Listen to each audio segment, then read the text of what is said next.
And I Googled what's the highest paid job. Towards the end of my degree, it said investment banker. Great, I'll go do that. Didn't even know what an investment banker is. Don't know what it is. Don't know what it does. Fuck it.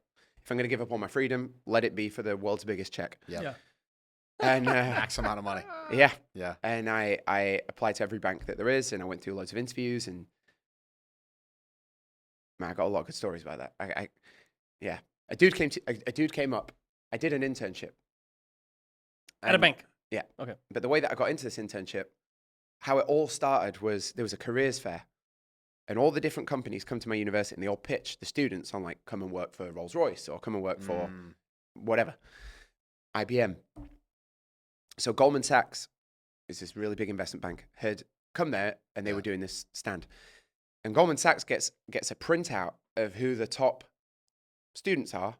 And then they have this like thing they do. So I don't know about that, but I get a call like, oh, we want to take you for a steak dinner in this 5-star hotel. I didn't even know the town had a 5-star hotel. I've not had steak for years. Like, having a free meal, I'll be there. And I show up, and this guy's like, okay, like, it's so nice to meet you. They're all so good looking, really good looking, glamorous people. And I was like, man, this is so cool. And they're like, what do you want to do? And I was like, well, you know, I don't know. I was quite interested in dressing women. I know it's a really random thing, but I always wanted to dress women. Oh, wow. My mum didn't think she was beautiful, but I always thought I could, you know, it's how you wrap it. Yeah. Didn't know how to make that a career, but that was just a random thing. It's, oh, maybe I'll do that. Maybe I could be a barrister, could be an engineer, could start a hedge fund, all over the place. And not what they're used to, probably. yeah, and Wait, you said these things in the interview? yeah. Oh, wow. This wasn't even an interview. This was just having a dinner. Fine. It's an interview, yeah. dude. They're definitely interviewing. I got it. It's not an interview. Kind of, yeah. Yeah. And he was like, well, you know, if you like fashion, you should go work at Prada because they make really good clothes.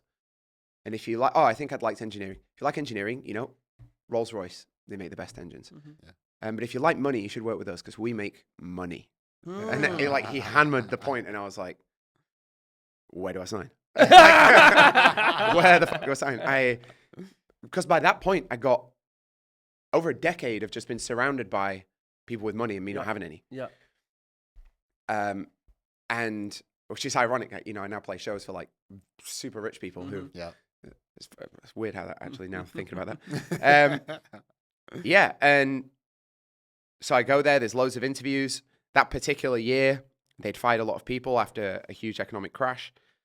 There was 32 places, over 16,500 applicants.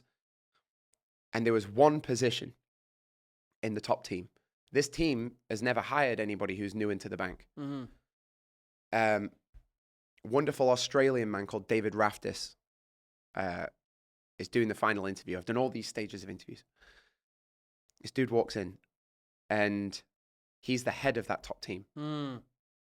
Big dog. Like, you know, smells different. I don't know. Yeah. Skin looks different. Like, whatever he's eating, like, his skin looks good. You got that skin. He's got, like, you know, you've been on some good salmon for a long time. Like, it's got that skin. So he walks in, I was like, wow. And I was wearing a wedding suit that I'd rented from a wedding rental shop. Oh, my God. Not even knowing that it was it had tails. So I'm sitting there in a stupid suit that I'd rented because I didn't own a suit. And I'm sitting in the office with, like, the white silk tie, like, stupid. And he walked in and he got these questions that he had to read. All right, so first question was, how many tennis balls fit in a Boeing 737? I mean, I got it. I was like, okay, here we go. So, you know, so if you were to calculate the area of a sphere, you got half the circumference multiplied by the radius squared. I'm going to all this, okay, in the area of a cone and the area of a cylinder. And then I get confused. And then I was like, well, you know, come to think of it, well, how would you go about it? And so you asked the guy? Yeah. And he was like, oh, I don't know, mate. I don't give a shit. I'm an investment banker. I don't know anything about that. And as soon as he said that, I was like, oh, you don't want to be here. I get it. You don't want to be here. You don't want to interview me. This is bullshit for you. Yeah. You just have to do. And this is where my life muscle came in. So then I got the vibe. So he asked me the next question. The next question was like, you have either 4 or 5 cups that weigh 10 grams. And one of them out of that selection weighs 9 grams. And you have a weighing scale that you can only use once. How do you tell which one weighs 9 grams? And then jokingly, I was like, well, I'd throw the scale on the floor and I'd just pick them all up and whichever one's lighter. And, and he burst out laughing and I was like, oh, we've got something going. And we're having like a time of our life. We're having some fun. And he's like, look, I'm going to be really honest with you. He's like, you're not going to get this job. I was like, right. That was a real problem to me because I'd like a train You've been ticket. doing like a bajillion interviews. Yeah, literally. I was like, oh. And he was like, well, I'll just ask you, like, I've got a guy who's an actual rocket scientist from NASA. We've got a dude with 20 years experience from JP Morgan. We've got a dude who'd helped build CERN, the particle collider in Europe.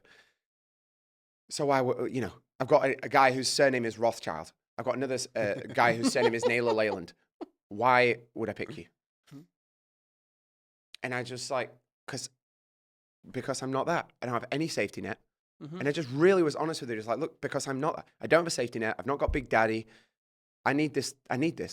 So I might not know the answer, but I'll stay up all night until I get the answer. I'll work my ass off. Hopefully you can see I'm smart. What more do you want? He's like, all right, mate, well, thanks anyway. And then he stood up, he walked to the door, opened the door, and said to her, I'm like going through the door. I'm walking down the corridor, and then he just shouts to the rest of the room, all right, everybody, fuck off. Ridley, you started. What? Yeah. Wow. And I started that day. Oh. Instant hired. What? Wow. Yeah. And that's how I got into the internship. And then after the internship, I got the job.